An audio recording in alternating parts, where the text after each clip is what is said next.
Moi, c'est ma famille qui me disait, écoute, tu peux pas laisser faire ça, dire des choses sur toi, parce que ça nous atteint. Je dis, ah, si ça vous atteint vous, je le fais.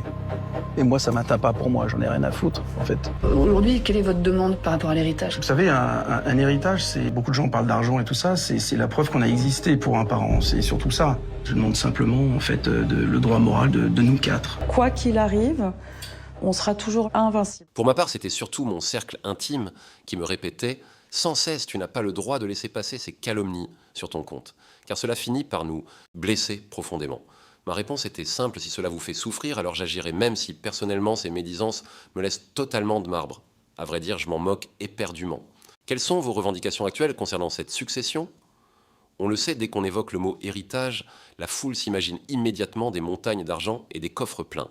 Pourtant, c'est avant tout l'unique attestation matérielle que l'on a réellement comptée pour un géniteur. C'est ce symbole-là qui importe vraiment. Parvenu à l'âge de 59 ans, David Hallyday a enfin brisé le silence pour crier ce que la plupart des gens désespéraient d'entendre un jour. En l'espace de quelques mois seulement, entre ses mémoires fracassants, un cliché qui a laissé la nation bouche bée, une apparition, télévisuel choc et un documentaire exclusif programmé sur la 6e chaîne en décembre 2025, le premier fils du taulier a balancé 4 vérités que personne n'avait vu venir. Des révélations cinglantes sur le patrimoine, sur la surmédiatisation de son géniteur, sur le film biographique piloté par Laetitia, sans son accord, et sur cette plaie béante qui refuse de se refermer. Dans le lot, certains propos sonnent comme des coups de sang, tandis que d'autres ressemblent à des aveux déchirants, mais tous convergent vers un seul point. David Hallyday n'a désormais plus rien à perdre et il compte bien le faire savoir au monde entier. Pour saisir l'origine de cette rage et de cette ferveur qui anime David, aujourd'hui un retour vers le passé s'impose. Le 5 décembre 2017, Johnny Hallyday rend son dernier souffle à Marne-la-Coquette. Il avait 74. Dans Sion, à son chevet se trouvent Laetitia Jade ainsi que Joy. David et Laura Smet, quant à eux, sont les grands absents. Personne n'a daigné les avertir à temps pour qu'ils puissent dire adieu à leur propre père. Ce rendez-vous manqué, aussi cruel que définitif, va demeurer l'un des traumatismes les plus violents de toute cette épopée familiale. Mais le véritable cataclysme survient quelques semaines plus tard. Les dernières volontés de Johnny, rédigées sous le sceau de la législation californienne, bannissent purement et simplement ses 2 premiers enfants. Ni domaine luxueux, ni instrument mythique, pas même un centime d'euro. La totalité absolue des possessions revient à Laetitia et à ses 2 cadettes.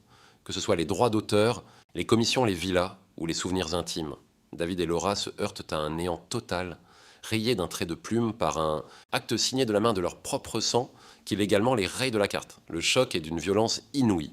Comment un géniteur peut-il renier ses propres enfants de la sorte ? C'est l'interrogation qui brûle les lèvres de millions de citoyens français au même instant. Dès le mois de février 2018, Laura prend l'initiative de contester l'acte en justice. David ne tarde pas à lui emboîter le pas. Leur ligne de défense est implacable. Johnny était un contribuable domicilié en France, par conséquent les règles juridiques hexagonales doivent primer. Or, dans notre pays, il est strictement interdit de déshériter sa progéniture. Ils réclament donc leur part légitime. Mais Laetitia ne compte absolument pas se laisser faire. Selon sa version, le testament rédigé aux États-Unis fait foi et les désirs profonds de son défunt mari se doivent d'être honorés. Les hostilités sont officiellement ouvertes. Les attaques personnelles inondent les journaux. Laetitia fustige David et Laura pour leur absence physique et leur désintérêt total envers leurs sœurs Jade et Joy. De son côté, David hurle à la spoliation et au vol pur et simple. Les magistrats français décident alors de bloquer une partie du patrimoine et des revenus artistiques. Les dossiers s'empilent, les passages devant le juge se multiplient, et pendant ce tumulte, l'opinion publique se scinde en 2 clans. Une partie se range derrière les héritiers biologiques de l'idole, tandis que l'autre prend fait et cause pour la veuve. Ce conflit de sang se transforme en la saga médiatique la plus haletante de la décennie, juillet 2020. Au terme de 30 mois d'un combat au tribunal épuisant pour les nerfs, un terrain d'entente est finalement trouvé. Mais attention, David reste en dehors de cet arrangement. C'est Laura qui, de son côté, négocie âprement et réussit à obtenir gain de cause. Elle repart avec 2 500 000 €, récupère une guitare chargée d'émotions, et par-dessus tout, elle arrache les droits de gestion de l'œuvre intitulée Laura. Ce morceau que son père lui avait dédié, c'est une victoire symbolique immense, bien que financièrement minime au regard d'une fortune globale pesant des dizaines de millions d'euros. David lui préfère se retirer de la course sans demander la moindre compensation. Une décision qui surprend mais qui en dit long sur son épuisement moral. Il siffle la fin d'une guerre qui le vide de son énergie sans avoir empoché le moindre bien matériel. Laetitia, de sa position, conserve la mainmise sur la quasi-totalité des avoirs. Les propriétés immobilières, les prérogatives morales sur l'œuvre du chanteur, les gains astronomiques liés aux ventes d'albums, aux rééditions et à tous les produits dérivés. Elle s'impose comme l'unique régente de la légende Hallyday. Néanmoins, cette apparente victoire cache une réalité que peu de gens osent mentionner. En acceptant l'héritage, elle hérite aussi d'une dette fiscale colossale évaluée à 34 millions d'euros, exigée par le fisc français. C'est une menace permanente qui paralyse sérieusement sa liberté de gestion. Bien que les contrats soient paraphés et les honoraires des juristes régler les cœurs de chacun sont encore en 1000 morceaux. L'argent n'a en rien effacé l'amertume et ce n'est là que le préambule d'un nouveau chapitre. En novembre 2023, David Hallyday sort son récit autobiographique baptisé « Meilleur album ». Cet ouvrage n'est pas qu'un simple survol de sa vie d'artiste.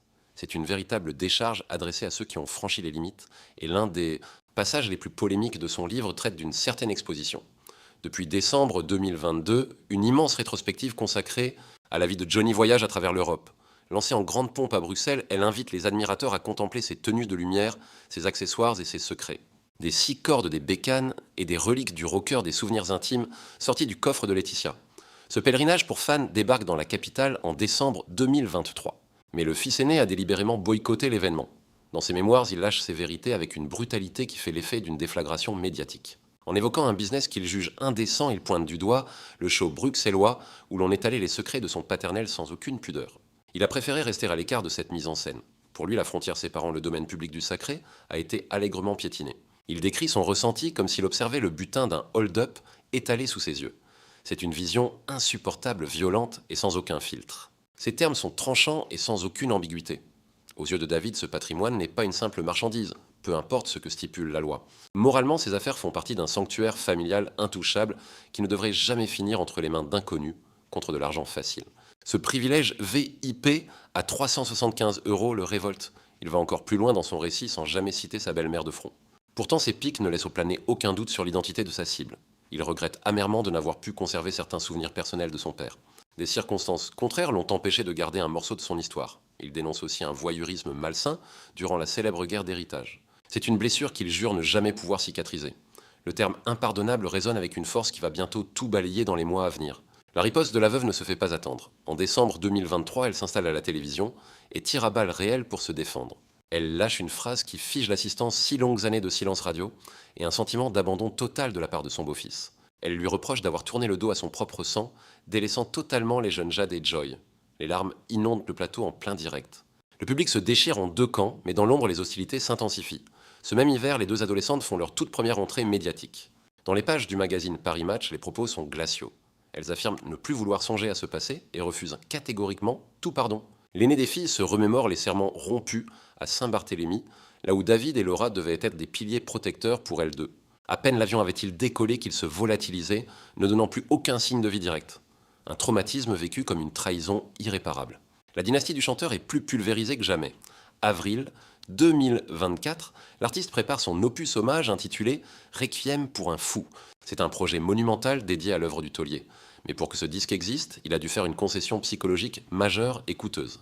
Il a fallu qu'il sollicite le feu vert de celle qui gère d'une main de fer les droits musicaux de son père défunt depuis des années. Il confiait au lecteur du Parisien que les échanges ont été purement administratifs et sans accroc, une main tendue par pure nécessité stratégique. Ce pragmatisme était indispensable pour avancer. Pourtant, dans cette même prise de parole, il réplique enfin avec fermeté aux attaques de ses demi-sœurs. Sa réponse est révélatrice. Il juge leurs propos très raides, mais estime qu'elles ont besoin de temps pour mûrir exactement comme il l'a fait. Loin des cris, il préfère une distance mesurée. Mais il glisse une remarque acerbe sur l'utilisation des enfants dans ces conflits publics épuisants. Il déplore que des jeunes soient mêlés à de tels déballages médiatiques, peu importe le nom de famille. C'est un reproche à peine voilé envers leur mère. Même s'il ne nomme pas explicitement leur génitrice, le message est reçu 5 sur 5. Septembre 2024, il s'exprime de nouveau publiquement. Dans le magazine Gala, il creuse le sujet de fond. Les tensions ne seraient pas dues à de simples malentendus, mais à une influence extérieure constante. Il suggère que leur vision des faits est totalement biaisée par le récit unique qu'on leur a inculqué depuis leur plus tendre enfance. Selon lui, elles ne connaissent que la version de l'histoire qu'on a bien voulu leur raconter. Il laisse entendre qu'il existe une autre réalité. Il propose malgré tout de restaurer un lien assurant, qu'il conserve pour elles une affection fraternelle indestructible malgré les tempêtes passées. Je les aime toujours, déclare-t-il, laissant désormais le destin et le temps décider d'un éventuel rapprochement. La balle est désormais dans leur camp. Juin 2024, un nouveau séisme secoue le paysage audiovisuel. Un biopic officiel sur la vie de l'idole est mis sur les rails par la veuve. Le cinéaste Cédric Jiménez, réputé pour ses films percutants, sera aux commandes de cette superproduction biographique très attendue par les fans. Pour incarner le monstre sacré, le choix s'est porté sur Raphaël Quenard, la nouvelle coqueluche du cinéma français, couronnée récemment au César. Laetitia se dit fascinée par l'aura et le regard de l'acteur. Le film sortira en décembre 2027 pour marquer la décennie de son départ. Ce projet ambitieux prévoit un tournage pour 2026, mais un élément vient gâcher la fête, la réaction inattendue du fils aîné. Le 27 juin 2024, David est sur le plateau de la matinale de la première chaîne. On l'interroge sur ce choix de casting. Devant les caméras, son attitude en dit long. Il admet ne absolument pas connaître l'acteur choisi, un aveu déconcertant pour un tel projet familial. Plus grave encore, il confirme n'avoir jamais été sollicité par la production pour participer à l'élaboration de ce portrait cinématographique majeur. Ni consulté ni invité à donner son avis. La veuve a piloté seule le casting, l'esthétique et le choix stratégique de l'équipe de réalisation. Tout s'organise en dehors de son cercle. Ses commentaires restent polis mais distants, affirmant ne rien pouvoir penser d'un projet dont il est totalement exclu. Il concède qu'il est normal que le cinéma s'empare d'une icône nationale, mais le malaise est visible derrière son calme de façade apparent. Son père va être porté à l'écran par un comédien qu'il ne connaît ni d'Adam ni d'Ève dans un film qu'il n'a pas validé. Cette mise à l'écart systématique laisse un goût amer de trahison familiale alors que le tournage approche à grands pas pour 2026. Cet ouvrage fut initié par l'épouse avec laquelle il s'est affronté en justice, longuement sans jamais avoir été consulté au préalable par la production. Plus tard, en janvier 2025, il admettait au micro d'Europe qu'il peinait véritablement à se représenter la forme finale d'un tel projet. Cette déclaration concise dissimulait un poids immense. Entre-temps, la distribution des rôles a bougé. On raconte que Raphaël Quenard a finalement décliné la proposition pour cause d'agenda surchargé. C'est désormais le profil de Benjamin Voisin qui circule avec insistance pour prêter ses traits au taulier, tandis que la jeune Lily Rose Depp pourrait incarner Laetitia. Ce projet se retrouve en concurrence directe avec une autre production, pilotée par Jalil Lesper, l'ancien compagnon de la veuve, qui a jeté son dévolu sur l'acteur belge. Matthias Schoenaerts devrait y tenir le haut de l'affiche. Nous nous retrouvons donc face à deux œuvres distinctes proposant des lectures et des visions radicalement différentes. Pourtant, un point commun lie ces deux entreprises artistiques, le fils aîné du chanteur David Hallyday semble avoir été totalement écarté de chacune de ces narrations. Contre toute attente, un événement imprévisible survient. Le 31 août 2024, des clichés inédits surgissent sur la toile et déclenchent un véritable raz-de-marée numérique. On y découvre David et sa belle-mère côte à côte, affichant des sourires radieux et une complicité que l'on pensait disparue à jamais sous le poids des rancœurs. Après 7 années de tension extrême de manœuvres médiatiques et de joutes juridiques épuisantes, cette image scelle un armistice que peu de gens osaient encore imaginer possible. Le motif de ces retrouvailles improbables réside dans la sphère privée, l'anniversaire de Jade. La fille cadette de l'idole des jeunes célébrait alors ses 20 printemps, un âge charnière. David a pris la décision de marquer le coup pour sa jeune sœur. Sur les photographies publiées, le climat semble apaisé, empreint d'une certaine tendresse retrouvée au sein du clan. Les réactions des internautes ne se font pas attendre, se comptant par milliers sous le poste. Pour beaucoup, c'est le signe d'un nouveau départ sincère motivé par l'intérêt des enfants. Néanmoins, les plus méfiants évoquent une simple mise en scène, une sorte de pacte de non-agression éphémère. Mais un fait interpelle particulièrement les observateurs attentifs de cette famille. Laura brille par son absence. Elle n'apparaît sur aucune des images diffusées ce jour-là. Était-ce une volonté de sa part ou un simple empêchement lié à ses propres activités ? Le mystère plane, mais cette photo de David aux côtés de sa rivale d'autrefois envoie d'un signal fort. Il a choisi de son côté de tendre la main et d'avancer. Peut-être ne le fait-il pas pour la mère, mais bien pour Jade et Joy, afin d'épargner à cette nouvelle génération les séquelles d'une guerre qui n'est pas la leur. En octobre 2024, le musicien est reçu par Léa Salamé dans son émission phare de France 2. Il achève alors une série de concerts mémorables à travers le pays. On le sent serein, presque détaché. Ses mots frappent par leur sagesse, il explique qu'entretenir l'amertume est un poison dont il souhaite désormais s'écarter pour se reconstruire. La journaliste lui rappelle ses propos antérieurs, où il affirmait avoir accordé son pardon à ses parents. Elle l'interroge sur la nature exacte de ce pardon estimé à 99%.